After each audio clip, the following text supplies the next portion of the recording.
Hey class, this is Mr. Clark. History 17B.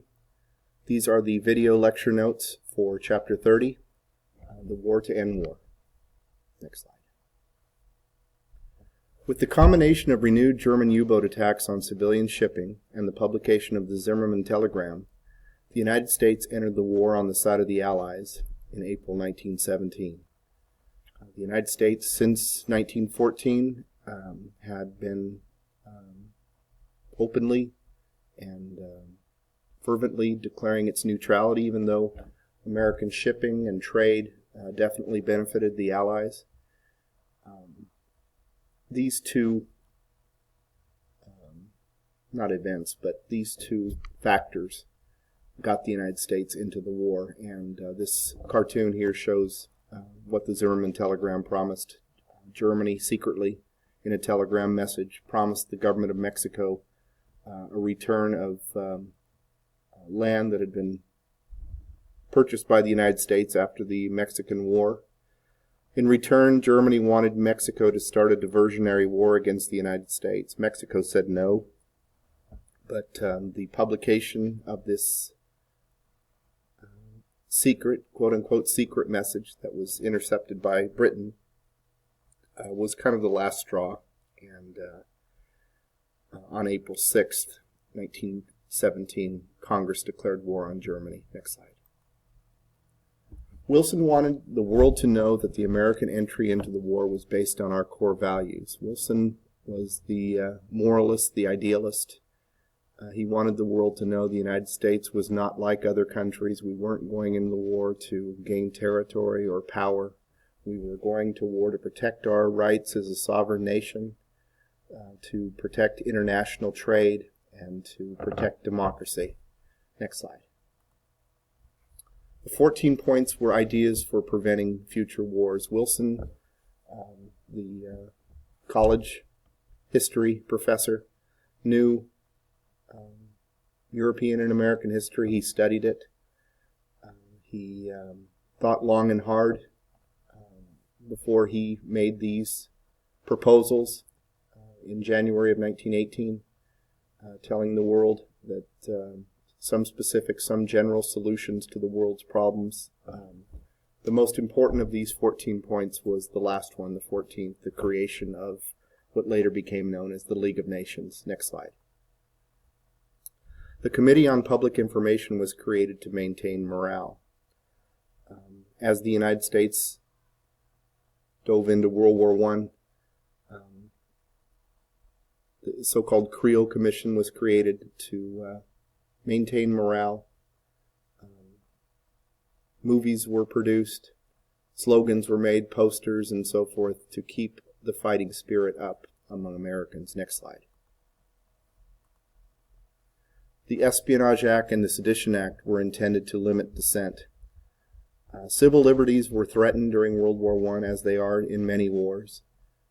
In order to prevent dissent, in order to prevent opposition to the war, these two acts, which were later declared unconstitutional, were meant to, in some cases, spy on Americans and to limit free speech among Americans. Next slide.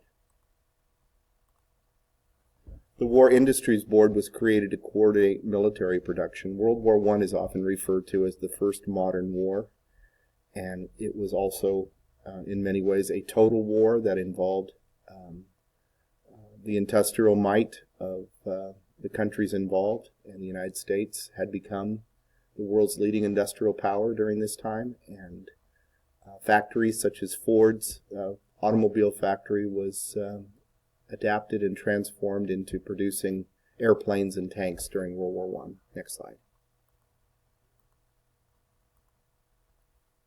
Civilians played a vital role in the war effort by rationing. Programs such as Victory Gardens and Liberty Bonds were important. The public was called upon to make sacrifices. War material given to, or was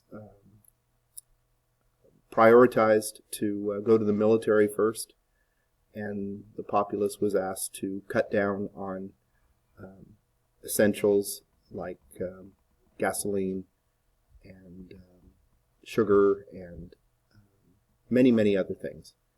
And this was how the war was won, in a way. Next slide.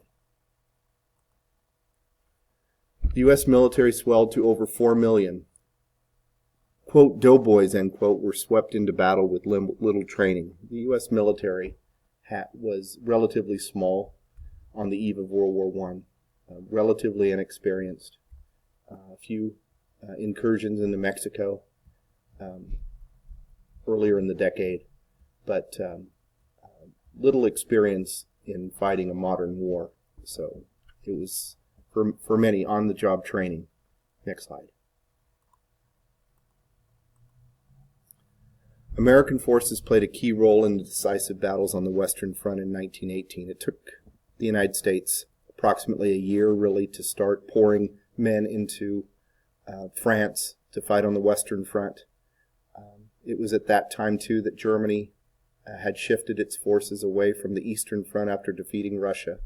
So this was the crucial year of the war. This was the year that both sides would throw everything they had at each other. It was also the year that trench warfare was beginning to end and be replaced by a more mobile form of war, and the United States provided the Allies with a boost that they needed at that time. Next slide. With American help,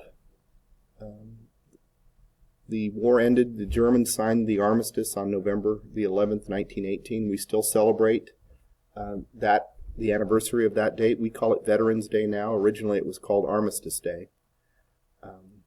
The United States, as I said, provided the Allies with the boost they needed. More than anything else, probably the Germans were beaten psychologically. The war had worn them down physically and emotionally, and the entrance of the United States was, in some ways, too much for the Germans to overcome psychologically. The Kaiser abdicated.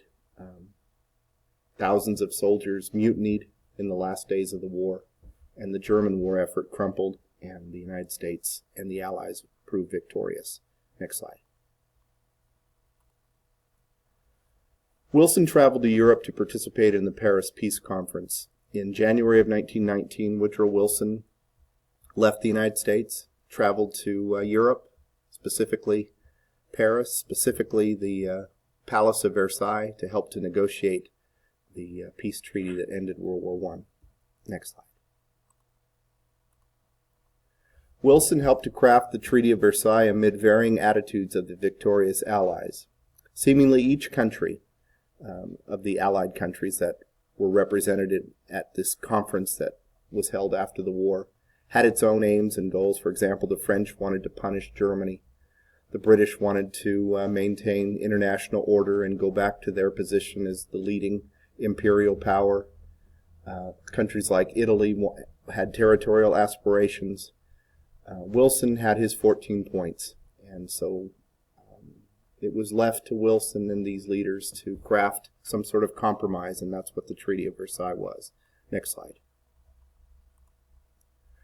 Wilson returned to the United States and set out to convince the nation to support the treaty. After approximately 6 months of negotiation, difficult negotiations, where Wilson was forced to compromise on many of his core beliefs, he came back to the United States with this cumbersome treaty that was met by skepticism by many Americans. Next slide. The Senate failed to ratify the treaty, and the U.S. did not join the League of Nations. After a rough and tumble, bitter struggle over this treaty, eventually the U.S. Senate, which was controlled by the Republican Party at this time, voted against American participation in this treaty, largely because of the League of Nations and the threat that the United States might get dragged into a future war. And here's a pretty clever political cartoon with Uncle Sam leaning on the key piece of this bridge that symbolizes the League of Nations. Next slide. Warren Harding won the 1920 presidential election in a landslide. Wilson served 2 terms. He could not seek re-election. By the way, Wilson had been incapacitated by this time by a stroke, and he was certainly in ill health as his term ended. 1920 presidential election is often viewed as a referendum on Wilson's peace efforts and the League of Nations and the Treaty of Versailles and all that. And so for the Republicans to win the White House was a repudiation in a way of Wilson's efforts. Next slide.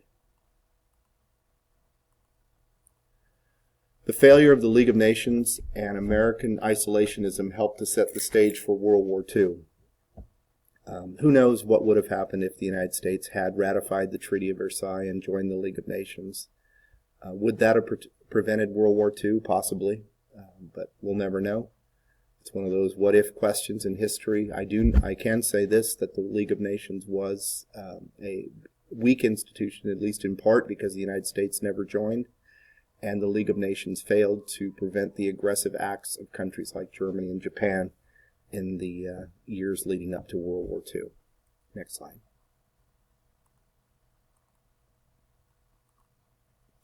And that's it for Chapter 30. See you later, class.